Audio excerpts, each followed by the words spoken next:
Şu gecede de malın üstüne, dünyanın üstüne bir Resulullah Aleyhisselam'ın zamanında yaşayan bir adam şon gurrunu gelecek, emma dünyanın üstüne Huday Teala hemmenizi iman abrıydan ayırmasın, emma bir adam dünyanın üstüne imansız ötükütecek adamlardan olacak. Sa'di aleyhirrahman diye ne herkes sezavar maşet bimal, yeki mal hahet, yeki guş mal. Ey ne kadar kuvvet ya bennele. Her kim malının kærligini götürüp bilmez deyipdir. Bir tohar adamların eline mal bolsa gowy, olar mıdam yaxşılık edýäle, gowluk edýäle, elindäki malyna allanıp akly huşy elin bermeýäle. Yeki mal hahet, yeki guş mal. Emma bir tohar adamlar wa eline birden kän mal düşäse dargatjakdanlar. Biz öz gözümüz bilen gören adamlarımızdan ba ozol merizli, havas yoktu, ölümün döwregine geçipdi. Ohum barardık, hayır dua ederdik. O beylik akıl mollada bar yandır dua ediyendir yönü. Sonram sağırlılı, qova adam mollulu mecliste şımalı oturalım içinde ba. Emma bir tofor, ozol geliye, özü meriz, eciz, ulukon derdin içinde. Emma sağılandan sonram 5 vaktini nep verdi, mescidini nep verdi, cemaatini nep verdi. Bu oturan mübarek celesini nep verip gitti. 10-15-20 mil veri, görülen yağdaylar ahim bila. Bir adamların meriz vaktinde, sağılandan sonram, Goya merizlemetik da ayali. Goya meriz wagtynda da şu meclisleri gelip da nasihat da eşitmetik da ayali. Hudaý şogundan saklasın.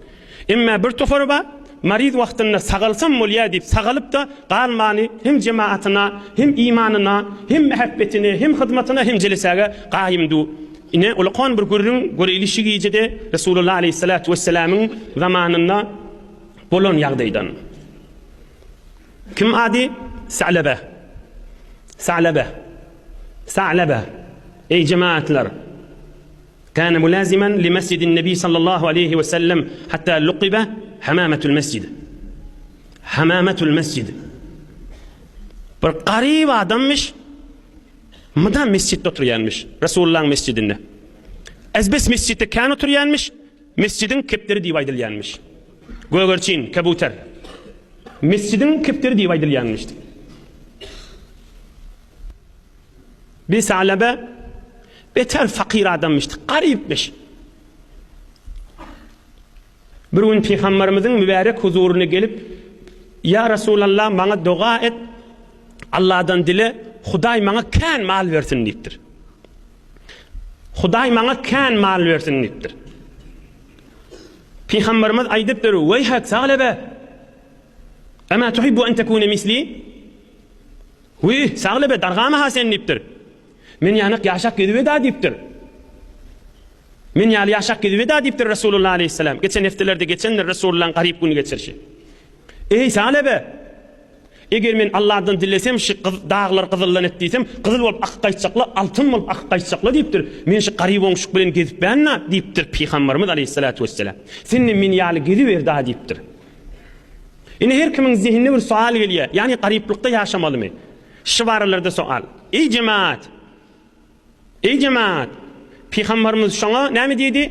Ýok, sen şu günüň gowy diýdi şol adama. Sen şu günüň garip günüň gowy diýdi. Şoň halyny bilýänmiş, eline mal üstü dargatjakdan. Gürrüň ştaý. Şoň halyny tanýýanmış, şu adamy bilýänmiş, eline birden kän mal üstü dargatjakdan. Şoň tanýýanmış, gürrüň ştaý. Ýoksa bir wagt sahabalaryň birini Peygamberimiz aýdypdyr. Ey Amr diýipdir. Bar deyiptir, evin maşın tekmeyle yarak şayın alıptır, falan jeng meydana git, sana kan mal düşük, git şoňa deyipdir. Bir başga urun ha ýankydan. Ohum o sahaba aýdypdyr, ya Resulullah men mal berip dip musulman bolamak ki deyipdir. Peygamberimiz näme deyipdir? Ni'mel malus salih lil mar'is salih, rawahul Imamul Bukhari fil Edebil Mufrad. Ohum Peygamberimiz aýdypdyr, ey Amr deyipdir, kan mal gowlatdyr, arasy adamyň elinde bolsa deyipdir. Gördük däme? Adam fark etýär. Yoksa bir adama Peygamberimiz näme diýipdi? Sen git, sana kan mal düşecek, sen elinde mal bolsa gow diýipdir. Şonu bilýär, bir adamyň elinde mal bolsa dargatjak gaden. Yani kan mal eline düşse, öýdüni ýitirjek gaden. Ýanqurdyň da, ne herkes sezabar maşet be mal, yeki mal hahet, yeki guş mal. Adamlaryň tabiaty farkly bolmaly ha.